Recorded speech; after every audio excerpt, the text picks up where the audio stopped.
Know that the grace of God is bigger than any problem that you have. Even if you screwed up, His grace is even bigger than your mistakes.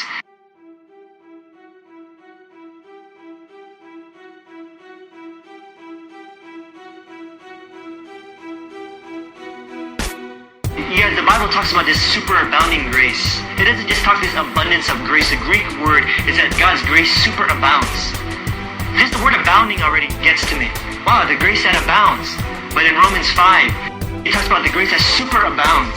So when people put this limit on God, that God's grace is just like, no, but you kind of deserve that because you did something stupid. That's not the grace where it talks about where it's a grace that superabounds. That when you sin, you don't fall out of God's grace. When you sin, you fall into grace. This is different than what people preach. Oh, you sinned, this minister sinned, so he fell out of grace. God's gonna judge him. He said, Josh, doesn't God have to judge sin? Sin was already judged 2,000 years ago. You know what I'm saying? Oh, you sinned, you're going to be punished because you're a minister, so there's greater responsibility. You're going to be punished. That sin was punished 2,000 years ago on the man Jesus Christ. Don't negate the work of Jesus Christ. He was punished for you. But because of God's grace, when you call out to Him and you believe in the finished work of Jesus Christ, He can redeem and restore anything. But this is God's goodness to us. Right? That you can lift up your hand and be like, Jesus, you seem too good to be true. And yet it's true. And this is what gives us the power to stop doing the stupid stuff that we're doing because of the goodness of God and not because of any guilt. And because when we get this perspective of grace, when you get this perspective of God, it changes things. It changes the way you feel, it changes the way you react. So when you understand this God of grace, when you look at the Christian life, you won't look at the Christian life as a matter of obligation where you have to do it now. When you understand grace and you look at God the way the Bible describes God under grace, you will start doing the Christian things because you want to now.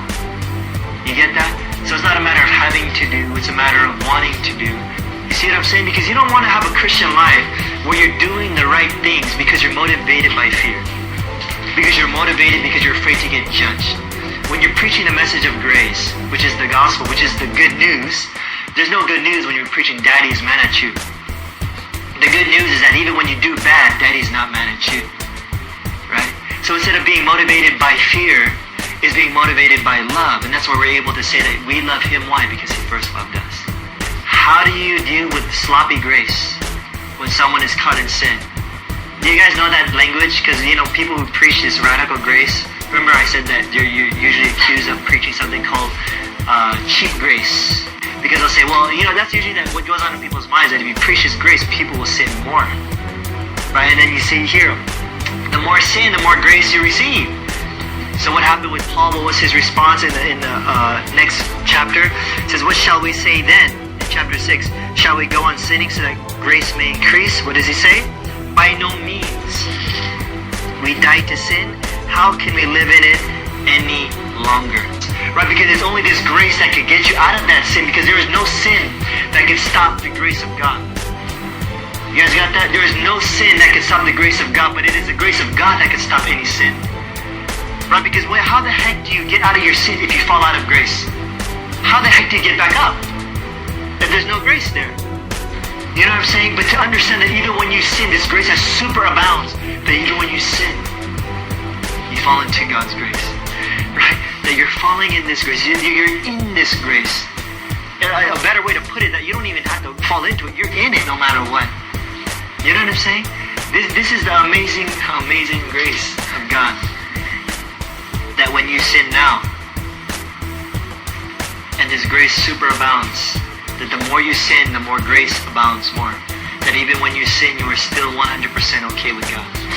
That even when you sin, your fellowship with God is not broken. That even when you sin, you are still as righteous as Jesus Christ. Wow. Can you believe that? Right, remember in 1 John 2 says that even when you sin, Christ comes to your defense. It doesn't say only when you say sorry, Jesus is going to defend you. It says even when you sin, Christ will come to your defense. Christ defends you. And He looks at your sin and says, paid. It's already paid. Right, isn't that amazing? It's a trip, dude. Okay? And this is what's going to change our lives, you guys. This is the superabounding grace that when you think about it, you guys, this is such an amazing feeling to know that all your sins, your past, present, and future sins are washed away. That's going to be an amazing feeling, as we were talking about it yesterday. Those who have been forgiven much, they will love much. They will love much. The more you focus on the finished work that we are forgiven 100%, or we're loved 100%, that's what will get people to change. Instead of trying to perform and say, God, I just love you because you love me. God, you washed away all my sins. My past is the past, it's no more. Oh my gosh, that's what transforms a human heart. You know what I'm saying? It's a crazy feeling. And that's why I just want to encourage you guys, keep preaching the grace of God to your friends.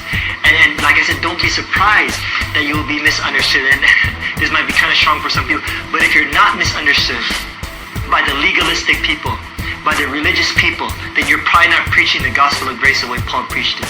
I'm just saying the religious people will definitely misunderstand you. The legalistic people will definitely misunderstand you. Why? Because they are so legalistic, because they always have to perform, because they always have to think that you have to earn it, right? But when we look at Jesus Christ, we say it's Jesus Christ 100% plus nothing. It's Jesus plus nothing. It's all Jesus Christ.